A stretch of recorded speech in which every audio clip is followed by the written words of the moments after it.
नमस्कार, बहुत स्वागत है आपका। आप देख रहे हैं आपकी आवाज और आपके साथ मैं हूं आसिफ शेख। आपकी आवाज में आज बात एमपी में होने वाले विधानसभा उपचुनाव की। एमपी की सत्ता किसके हाथों में रहेगी, ये उपचुनाव के नतीजे तय करेंगे। मगर हर कोई जानना चाहता है कि एमपी में उपचुनाव होंगे कब। तो इस पर मुख्य चुनाव आयुक्त सुनील अरोड़ा ने इशारा दे दिया है कि सितंबर के आखिर तक उपचुनाव करा लिए जाएंगे। हालांकि कोरोना काल में चुनाव कराना जहां चुनाव आयोग के लिए चुनौती भरा होगा, तो साथ ही चुनौतियां सियासी दलों के लिए भी हैं। मगर सियासी पार्टियों का कहना है कि वो भी पूरी तरह से तैयार हैं। कई सवाल हैं जिनके जवाब जानने की कोशिश करेंगे। एक खास पैनल भी हमारे साथ जुड़ेगा। हम भी पूरी तरह से तैयार हैं। तो आइए शुरू करते हैं आपकी आवाज। सबसे पहले देखिए हमेशा की तरह एक रिपोर्ट।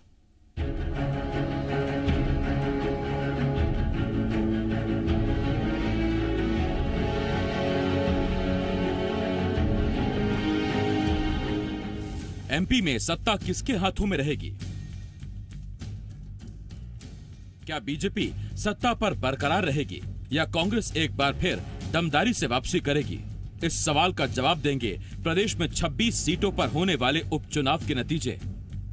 उपचुनाव तय हैं, मगर उनकी तारीखों का इंतजार है। और इसी से जुड़ी बड़ी खबर यह है कि चुनाव सितंबर के आखिर में कराए जा सकते हैं। मुख्य चुनाव आयुक्त सुनील अरोड़ा ने एक अखबार को बताया कि मध्य प्रदेश में सितंबर तक उपचुनाव हो सकते हैं। यानी अब सियासी दलों को सीधा संकेत मिल गया है कि तैयारियों में जी जान से जुट जाएं। चुनाव की तैयारियां चल रही हैं, प्रत्याशी का चयन हो रहा है। कमलनाथ जी जो हमारे प्रदेश अध्यक्ष, उनके द्वारा सर्वे कराया गया है और सर्वे में जो प्रत्याशी के तौर पर उभर कर व्यक्ति आएंगे वो बिना किसी भेदभाव के उनको टिकट दिए जाएंगे और वो चुनाव जीत कर आएंगे। भारतीय जनता पार्टी उपचुनाव के लिए तैयार है और हमारा संगठन मतदान केंद्र इकाई तक तैयार है और मतदान केंद्र से भी नीचे की इकाई हमारे यहाँ पर है। पेज प्रभारी की हमने व्यवस्था कर रखी है, पन्ना प्रभारी। हर एक पन्ना जिसपे 50 के लगभग मतदाता होते हैं, उस पे भारतीय जनता पार्टी का एक प्रभारी है जो भारतीय जनता पार्टी की जीत सुनिश्चित करने का काम करता है। तो भारतीय जनता पार्टी की जीत सुनिश्चित है, हम पूरी तरह तैयार हैं। मुख्य चुनाव आयुक्त का इशारा मिलते ही दोनों बड़े सियासी दलों में तैयारियां तेज हो गई हैं। एक तरफ जहां बीजेपी का वर्चुअल रैलियों की तादाद बढ़ाने पर जोर है, तो एक दिन पहले ही पूर्व मुख्यमंत्री कमलनाथ ने विधायकों की बैठक में कह दिया, अब अगली बैठक राजभवन में शपथ लेने के बाद ही होगी। कमलनाथ जी ने कहा अगली मीटिंग जो होगी 24 चुनाव के बाद, 26 चुनाव के बाद, अब राजभवन की शपथ के साथ होगी। चिंता मत करो, सब भिड़ो, एकजुट, टीम वर्क लगो। ये सरकार जाने वाली है। शिवराज सिंह जाने वाले और कमलनाथ फिर से आने वाले। दरअसल चुनाव आयोग ने उपचुनाव जल्द होने के संकेत अभी हाल ही में दिए थे। आयोग ने सियासी दलों से सुझाव भी मंगाए थे, तो साथ ही निर्देश दिए थे कि सियासी दल बड़ी रैलियां करने से बचें। सभा में मौजूद लोगों के बीच सुरक्षित दूरी तय की जाए। साथ ही सभी की थर्मल स्क्रीनिंग करने के भी निर्देश दिए गए थे। लेकिन बावजूद इन सब के कोरोना काल में चुनाव कराना जितना आयोग के लिए चुनौती भरा है, उतनी ही चुनौती कांग्रेस और बीजेपी के लिए है कि कौन इस महाभारत का महारथी बनेगा। विवेक पटैया के साथ संदीप भमरकर, जी मीडिया, भोपाल। सवाल बहुत से हैं। खास मेहमान हमारे साथ जुड़ रहे हैं। हमारे साथ मध्य प्रदेश के कैबिनेट मंत्री ओम प्रकाश सखलेचा जी और इसके साथ साथ पूर्व मंत्री बृजेंद्र सिंह राठौर साहब जुड़ रहे हैं। इसके अलावा मेरे सहयोगी हरीश दिवेकर जी हमारे साथ जुड़ रहे हैं। मैं आप तीनों का बहुत बहुत स्वागत करता हूं। सबसे पहला सवाल सखलेचा साहब आपसे। मंत्री जी, तैयारी पन्ना प्रभारी स्तर की है कि पन्ना प्रभारी तक हमने तैनात कर दिया है? जो 50 वोटरों की जो पन्ना रहता है, पेज रहता है, उन सब पर नजर रखेगा, उन सबको पार्टी के बारे में बताएगा, रीतियां नीतियां काम बताएगा। कहां तो इतनी गहन स्तर की तैयारियां हैं। दूसरी तरफ एक नई रणनीति बन रही है, एक नई तैयारी हो रही है। आज अनूप मिश्रा साहब का बयान आया, वो कहते हैं कि अजय बिश्नोई ठीक कह रहे हैं, उनकी बात सुनी नहीं गई, पार्टी को विचारधारा पर एक बार फिर चिंतन करना चाहिए, मनन करना चाहिए। अजय बिश्नोई पहले ही कह चुके हैं कि नेताओं का ख्याल नहीं रखा जा रहा, उनकी सुनी नहीं जा रही। जयभान सिंह पवैया कह चुके हैं कांग्रेस से आए लोगों पर इतना रहम किया जा रहा है और जो अपने हैं उन पर ख्याल नहीं किया जा रहा। ये एक नई रणनीति बन रही है, नई तैयारी है।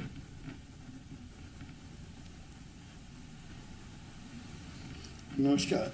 ऐसा है भारतीय जनता पार्टी इस चुनाव में नहीं, मैं तो 2003 से लगातार चुनाव लड़ रहा हूँ, 4-5 चुनाव लड़ चुका हूँ। पन्ना प्रमुख 2003 में भी हमारे तय थी। पेज प्रमुख के पास कुल 6, 7, 8 परिवार होते हैं, कहीं 10 परिवार हो जाएंगे ज़्यादा से ज़्यादा। 10 परिवार पे एक व्यक्ति की नियुक्ति, और वो भी इतने सालों से इतने बार उसका प्रैक्टिस हो जाना। और इसके अलावा पूरे देश, अभी प्रदेश और देश एक मत से विकास की तरफ निगाह डाल के बैठा हुआ है।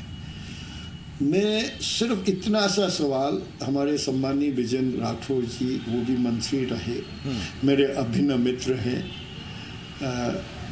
सरकार का विषय अलग है लेकिन व्यक्तिगत मित्रता बहुत अच्छी है। वो खुद भी जानते हैं कि पिछले 16-18 महीने में क्या टोटल हालत हुई। स्थिति ये रही, जितने प्रमुख वादे किए गए, चाहे 2 लाख की बात करें, चाहे युवाओं को बेरोजगारी भत्ते की बात करें, चाहे आप महिलाओं की बात करें, डिलीवरी के पैसे की बात करें, संबल योजना के कार्ड की इनवैलिड करके सब पूरे मध्य प्रदेश के 2/3 परिवारों को परेशान करने की बात करें, कितनी बातें गिनाएं।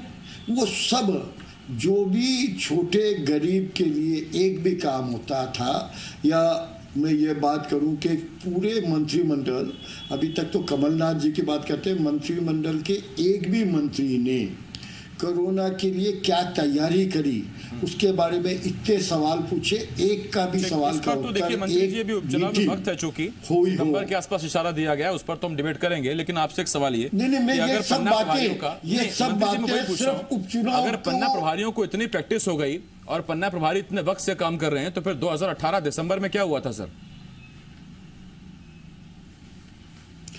कुछ भी नहीं हुआ था, वोट हमें ज्यादा मिले थे, लेकिन कुछ फोकस पॉइंट डाइवर्ट हो गया था।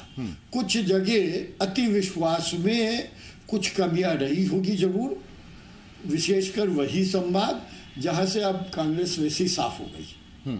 ये तो खुला है, ठीक, इसमें कहाँ छिपा हुआ है? कोई नई बात तो मैं बता नहीं रहा हूँ, कोई टेक्नोलॉजी वाली कोई बात नहीं है इसमें, तो खुला है। ग्वालियर संभाग जिसके दम पे इनको जीता था, आज वही सबसे पहले उनके इंटरनल डिस्प्यूट में आए। ठीक, मैं लौट रहा हूँ मंत्री जी आपके पास, और संभाग के हमारे ब्रजेंद्र राठौर साहब के पास हम चलेंगे, लेकिन फिलहाल कुछ दिक्कत है अभी, उनके पास भी मैं जाऊंगा, लेकिन हरीश जी उसके पहले मैं आपके पास आ रहा हूँ। कांग्रेस से तो सवाल जरूर रहेगा, लेकिन हरीश जी एक सवाल ये भी है, अब जब सितंबर में उपचुनाव, तो इसका मतलब अगस्त पहले हफ्ते या दूसरे हफ्ते में आचार संहिता, और अब मॉनसून में अब जमकर योजनाएं बरसेंगी, जमकर निर्माण कार्यों की घोषणाएं बरसेंगी, और फिर अब जनता को काम होते दिखाई देंगे, यानी काम देखते ही समझ में आ जाएगा कि हां चुनाव है मध्य प्रदेश में।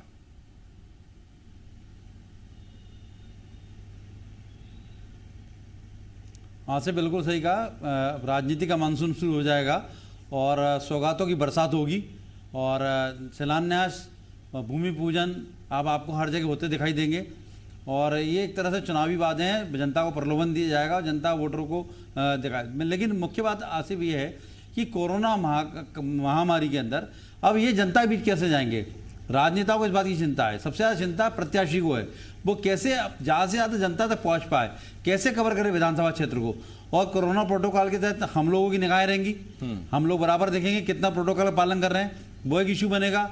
चुनाव आयोग की गाइडलाइन है, उसका वो चुनाव आयोग की गाइडलाइन का पालन करना होगा, अपॉइंटमेंट एक्ट है उसका पालन करना होगा। तो ऐसे में क्या ये गाइडलाइन का पालन करके चुनाव प्रचार कर पाएंगे, या जनता के बीच अपनी बात पहुंचा पाएंगे, या वर्चुअल रैली के माध्यम से या वर्चुअल सभा करेंगे, किस तरह से करेंगे, क्या प्लान होगा अभी तो आगे पता पड़ेगा, लेकिन ये बहुत चुनौतीपूर्ण होगा, इस बार का विशेष तरह का चुनाव होगा। और सबसे बड़ी बात आसिफ इस बात की है, क्या जनता वोट डालने आ पाएगी, क्या वो इस बात का भरोसा कर पाएगी कि वो वोट पोलिंग बूथ पे जा रही है, क्या कोरोना लेस है, कोरोना फ्री है, क्या जनता ये नेता या चुनाव आयोग जनता को विश्वास दिला पाएंगे कि आप मतदान बूथ तक आ रहे हैं, आपको कोरोना से कोई डर नहीं है।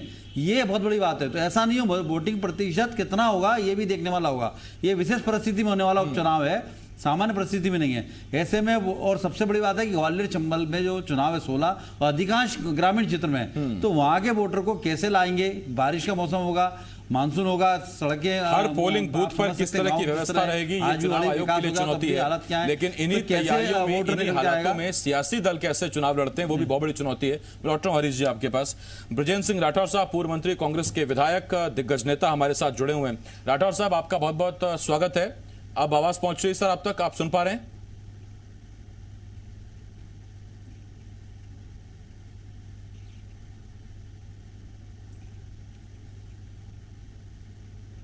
ठीक, राठौर साहब हमको सुन नहीं पा रहे हैं और ना ही उनको हम सुन पा रहे हैं। राठौर साहब के पास भी मैं जाऊंगा, लेकिन मंत्री जी एक बार फिर मैं आपके पास आ रहा हूं और मेरा ही आपसे एक सवाल।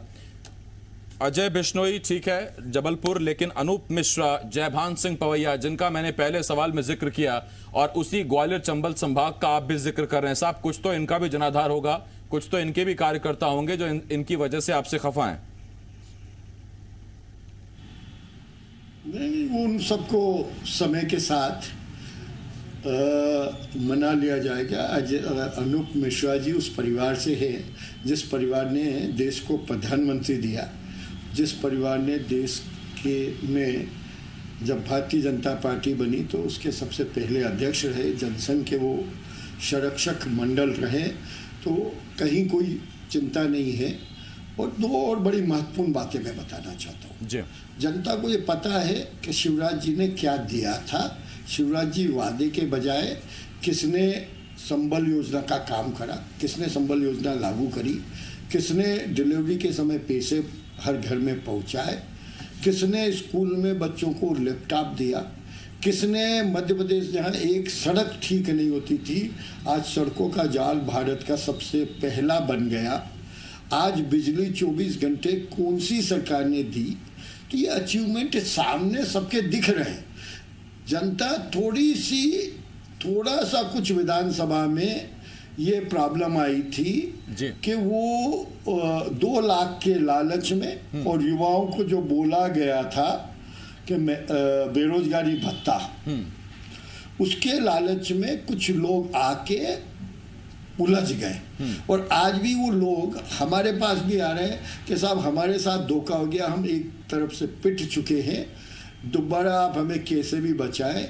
हम सब भविष्य में कभी शंका से इधर उधर नहीं देखेंगे, क्योंकि लालच एक मानव की स्वाभाविक प्रक्रिया है। और भारतीय जनता पार्टी चुनावी वादों के बजाय पूरे 5 साल लगातार काम करती है। मुझे ये बात कई बार पिंच होती है। नहीं, इसमें कांग्रेस जरूर सवाल पूछती है, अगर राठौर साहब होते हैं चुनाव आ गया वो वादा करें तो लालच, आप वादा करें, आप काम करें तो काम, या ये चलेगी। काम हुआ है ना, सामने दिख रहा है ना जी। इनने काम करा हो तो बता देना। 15 महीने में नीमच में एक सड़क दी हो, नीमच में एक स्कूल दिया हो, नीमच में एक कोई सामुदायिक भवन दिया हो। अरे यहाँ तक मंदिर को में ये जो गीत गाते हैं, ये जो भजन मंडली की जो सामग्री के 25,000 रुपये वापिस मंगा लिए। क्या कैपेसिटी की बात कर रहे हैं। और दूसरी बड़ी महत्वपूर्ण बात इसमें एक और आती है कि हमने तो दिए हैं ना, दिया हुआ 25,000 रुपया पंचायत से वापस मंगाया है, तो इसमें तुलना क्या करना है। क्या गांव के सब महिला ये बात नहीं जानती है कि जो उनकी भजन मंडली के ढोलक पेटी के पैसे वापस मंगा लिए सरकार ने, वो कहीं और देना चाहती है पैसा, वो इस समाज से को लिफ्ट नहीं देना चाहती। क्या बताने की इसमें अलग से जरूरत है क्या? ठीक, हाथ कंगन को आरसी क्या, ये तो सामने दिख रहा है। दूसरा बड़ा, इन सब के अलावा बड़ी महत्वपूर्ण बात एक और मैं कहना चाहता हूँ। 5 साल में ऐसा मुझे एक साल बताइए जब किसी न किसी चुनाव के कारण विधायक को क्षेत्र में नहीं रहना पड़ता है। पहला चुनाव विधानसभा का, उसके बाद तुरंत लोकसभा 6 महीने बाद, उसके बाद नगरीय निकाय, फिर जनपद, फिर मंडियां, फिर कोई और। लगातार आजकल कुछ चुनाव आयोग ने ऐसी व्यवस्था कर दी कि 1 साल भी सांस नहीं लेने देते हैं और परफॉर्मेंस आपकी कंटिन्यूस ध्यान में आती है। नहीं आप ठीक बता है, दीजिए, इसमें भी आप सियासत कैलेंडर गजब उठा है। के देख लें चुनाव अगर का। अगर विधानसभा कैलेंडर चुनाव के बाद कोई भी लोकसभा चुनाव के बाद मंडी या जनपद के चुनाव अगर हार जाएं तो कहते हैं देखिए ये एक अलग चुनाव है, इनका स्तर अलग है, हमारा स्तर अलग है, और अगर जीत जाएं तो परफॉर्मेंस पर जनता ने मुहर लगाई है। ये बात सिर्फ सकलेचा जी आपके लिए नहीं है, ये तमाम सियासी दलों के लिए। मैं लौट रहा हूं आपके पास सकलेचा जी। हरीश जी आपके पास आ रहा हूं। कांग्रेस ने कल गजब कॉन्फिडेंस दिखाया, एक तरफ विधायक लगातार टूटते जा रहे हैं। आज स्थिति यह हुई कि केपी सिंह नरोत्तम मिश्रा से मुलाकात करने पहुंचे, तब जबकि पार्टी के नेताओं को अंदर खाने बैठकर पार्टी के लिए रणनीति करनी चाहिए, केपी सिंह नरोत्तम मिश्रा से मुलाकात करते हैं और 24 घंटे पहले जीतू पटवारी कहते हैं कि विधायक दल की बैठक में कमलनाथ ने कहा कि अगली विधायक दल की बैठक तभी होगी जब राजभवन में शपथ ले लेंगे। कॉन्फिडेंस गजब का है।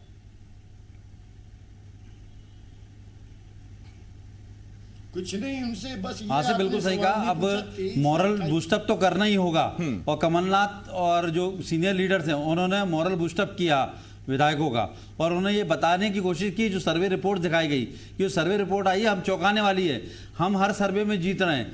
तो कुल मिला के विधायकों का जो मोरल डाउन हो रहा था, जिस तरह से 2 विधायक प्रद्युमन लोधी गए, उसके बाद दूसरे विधायक सुमित्रा देवी कारसेट कर चली गई, तो अब लगातार जिस तरह विधायक जा रहे थे और एक मोरल टूट रहा था, उसको रोकने के लिए एक विधायक दल की बैठक बुलाई गई, जबकि विधायक दल की बैठक विधानसभा के सत्र के लिए बुलाई गई थी।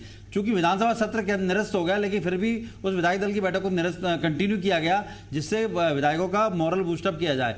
लेकिन दूसरे दिन आज की बात करें, केपी सिंह का नरोत्तम मिश्रा के अचानक पहुंचना कई सवालों को जन्म देता है। क्या कहीं आज भी कुछ विधायक वाकई में संपर्क में हैं, या कमलनाथ अपने विधायकों को नेतृत्व दे पाने में सक्षम नहीं हो रहे, या उन्हें कई कमलनाथ के नेतृत्व पर शक है, या उन्हें लग रहा है कि हम उनका भविष्य खतरे में है तो भाजपा की ओर देख रहे हैं, या भाजपा के लोग लगातार सेंधमारी करने में लगे हुए हैं। कई ना बहुत सारे सवाल हैं, इनके जवाब अनसुलझे हुए हैं आसिफ। लेकिन बहुत सारे सवाल मेरे राठौर साहब से भी थे, लेकिन वो जुड़ नहीं पाए, फोन के जरिए हमारे साथ जुड़ रहे हैं। हरीश जी उनका भी वर्जन में ले लेता हूं, बहुत जरूरी है इससे पहले कि वक्त खत्म हो जाए। राठौर साहब बहुत बहुत स्वागत है आपका चर्चा में। मेरा आपसे सवाल यह है ब्रजेंद्र सिंह राठौर साहब, तब जबकि उपचुनाव सितंबर के अंत तक हो जाएंगे, ये इशारा आ गया है सुनील अरोड़ा साहब की तरफ से, दिल्ली में तैयारियां भी पार्टी स्तर पर मजबूत हो गई होंगी, लेकिन ये कैसी तैयारियां हैं? केपी सिंह जाकर नरोत्तम मिश्रा से मुलाकात कर रहे हैं साहब, 2 तो आप नाम खो ही चुके हैं अपने, प्रद्युम्न लोधी और सुमित्रा देवी। देखिए, पहले तो सकलेचा साहब हमारे मित्र हैं, मैं इनको बहुत बहुत बधाई देना चाहता हूँ जी। राजनीति हमारी अपनी जगह है, पारिवारिक संबंध हमारी अपनी जगह है। ये कहाँ लिखा है कि अगर कोई किसी के यहाँ चाय पीने जाता है तो वो जा नहीं सकता, नरोत्तम मिश्रा जी हो, केपी सिंह जी हो, हम हो, या और आपस में व्यक्तिगत संबंध। ऐसे ही चाय से शुरुआत होकर सियासत का रायता हो गया सर, 2 विधायक खो गए, 22 खो चुके हैं। आप बिल्कुल बेफिक्र रहिए। जिस तरीके से असंवैधानिक तरीके से, अलोकतांत्रिक तरीके से भारतीय जनता पार्टी ने ये खेल खेलने की कोशिश की, उसका परिणाम अभी 26 जब ये चुनाव आने वाले हैं, रिजल्ट जो आएंगे 24 सीटों के, आप देखिएगा, उस पर आपको समझ में आ जाएगी ये बात। अगर विधायक दल की बैठक में माननीय कमलनाथ जी ने कहा है तो कोई जोश भरने के लिए नहीं कहा, उन्होंने सच्चाई बयान की है। और ये कई विद्वानों ने भी लिखा है कि सत्य जो है परेशान हो सकता है, कभी पराजित नहीं हो सकता। माननीय सकलेचा जी की बात मुझे सुनाई पड़ रही थी, मैं उत्तर देना चाहती हूँ। उन्होंने कहा कि 1.5 साल का ही देख लीजिए क्या हुआ। 15 साल आपकी सरकार ने जिस तरीके से भ्रष्टाचार किया, जिस तरीके से आपने गलत काम किए, उसका परिणाम आपके सामने आया। भारतीय जनता पार्टी को ही लोगों ने नकारा और आपके मुख्यमंत्री जी को भी लोगों ने नकारा, जिनकी आप बहुत तारीफ। ये तो गुजरी बातें हो गई राठौर साहब, मैं तो भविष्य का एक सवाल आपसे पूछ रहा हूँ। जब सुमित्रा देवी बीजेपी में गई, राठौर साहब रिश्ता देने का काम हमने किया। राठौर साहब बात सुनिए ना, 10,000 लोगों को रोजगार देने का 1.5 साल में हमने काम। राठौर साहब सवाल तो सुन लीजिए, लोगों की कर्ज माफी का काम हमने किया। अरे राठौर साहब उपचुनाव में अभी थोड़ा वक्त है सर, जमकर रैलियां और भाषण के लिए वक्त रहेगा। मेरा एक सवाल सुन लीजिए राठौर साहब, मैं तो ये पूछ रहा हूं कि जब सुमित्रा देवी बीजेपी में गई, जब प्रद्युम्न लोधी बीजेपी में गए, तो मुख्यमंत्री कमलनाथ ने कहा हमको तो इनके बारे में पहले से पता था। तो मेरा सवाल आपसे ये, केपी सिंह के बारे में आपको क्या पता है? कहीं ऐसा तो नहीं कि नरोत्तम मिश्रा की यहाँ चाय अच्छी लगी हो केपी सिंह को, और अच्छी लगी तो फिर दिक्कत हो जाएगी? पता है, मुझे अच्छी तरीके से पता है। केपी सिंह जी हमारे बहुत वरिष्ठ विधायक भी हैं, हमारे साथी भी हैं, हमारे बहुत नजदीकी भी हैं। 5 मिनट पहले हमारी उनकी बातचीत भी हो रही थी। अब कोई कहीं जाने वाला नहीं। केपी सिंह जी का तो कोई सवाल ही पैदा नहीं होता। ठीक, मेरे पास वक्त खत्म हो गया सर, मुझे जाना पड़ेगा। आप विधायकों को रोक कर रखिए, लेकिन मेरे पास जाना पड़ेगा सर। हमने बहुत कोशिश की आप हमारे साथ जुड़ पाए, लेकिन कुछ सिग्नल्स की दिक्कत थी, जिस वजह से फोन के जरिए आप हमारे साथ जुड़े और मैं आपको उतना वक्त नहीं दे पाया। बहुत बहुत शुक्रिया मंत्री जी आपका, बहुत बहुत शुक्रिया हरीश जी आपका भी, और राठौर साहब आपका भी बहुत बहुत शुक्रिया हमारे साथ जुड़ने के लिए।